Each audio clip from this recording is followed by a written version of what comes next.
ఇవాళ తీన్మార్ మల్లన్న నువ్వు అధికార పక్షంలో ఉన్నావు. అధికార పక్షంలో ఉంటే ఏం ప్రశ్నిస్తావు? అధికార పక్షంలో ఉన్నవాడు ప్రశ్నించలేడు, వాస్తవమే. కానీ ఇచ్చిన హామీలు అమలు చేయించే బాధ్యత గల్లోని నేను మనం చెప్తా ఉన్నా. హామీలను అమలు చేయించే బాధ్యత తీన్మార్ మల్లన్నది.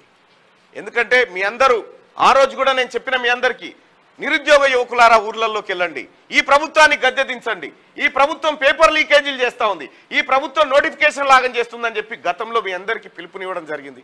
ఇప్పుడు కాంగ్రెస్ పార్టీ మేనిఫెస్టోలో ఏ అంశాలైతే నిరుద్యోగ యువత కోసం, విద్యార్థుల కోసం పెట్టిందో ఆ అంశాలను ఇంప్లిమెంట్ చేయించడానికి నేరుగా నాదే బాధ్యత.